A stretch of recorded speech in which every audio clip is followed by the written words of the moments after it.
Yes, I have a lot. Well, I'm just going to say one.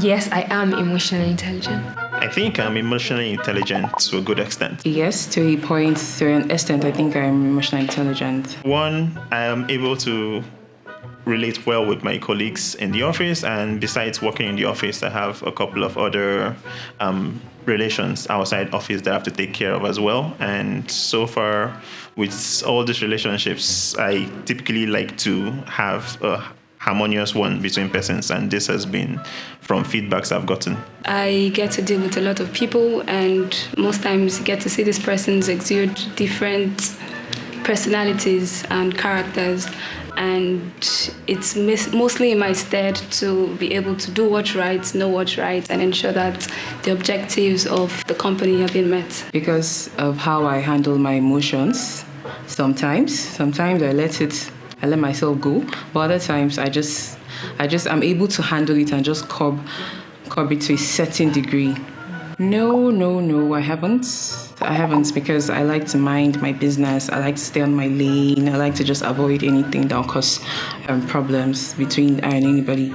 So it doesn't create an uncomfortable working environment for me. Yes, I have a lot. Okay.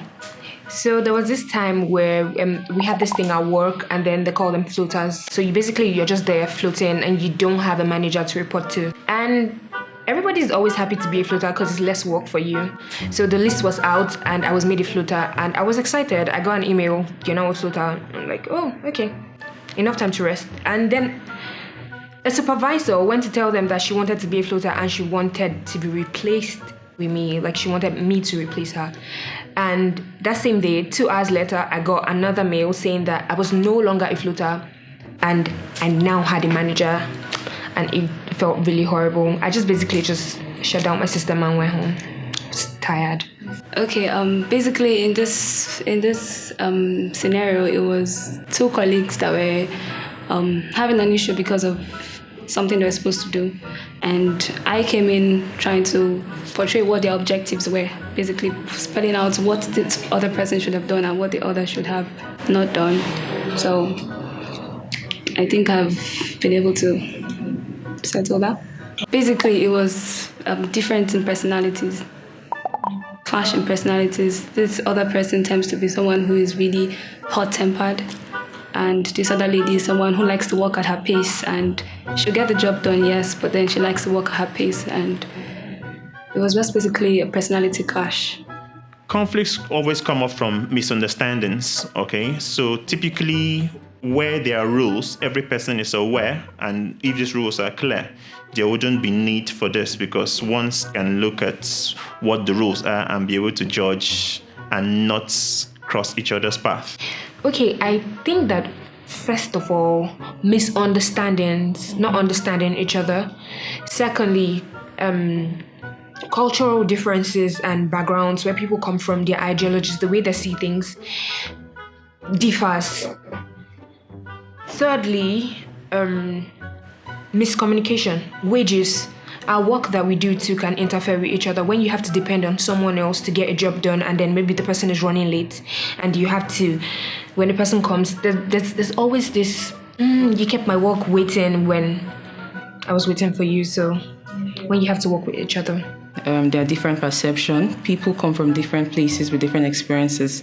So with their experiences, with the way they understand things, 2 people can have conflicts when they don't understand each other properly, or when there's dishonesty and when there's a breach of agreement or contract. I collaborate with every of my colleagues to ensure that their part of the job does not affect my own part of the job. I know people have different personalities and characters, but I still feel you need to get the work done. So proper communication should just be your major thing. I approached her, and then I spoke about it. So because we had to talk about it. I just didn't want it to be hanging there.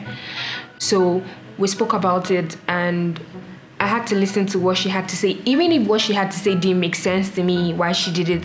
But then I had to listen, and then I found a way to forge ahead. but there was that communication. I spoke with my colleague about it, so we're clear, and at least we're able to understand that yes, even if we're losing accounts, that we have a good working relationship. We're definitely going to form some type of conditions that will make us be able to know which account should belong to each person's in business. Communication is very important, and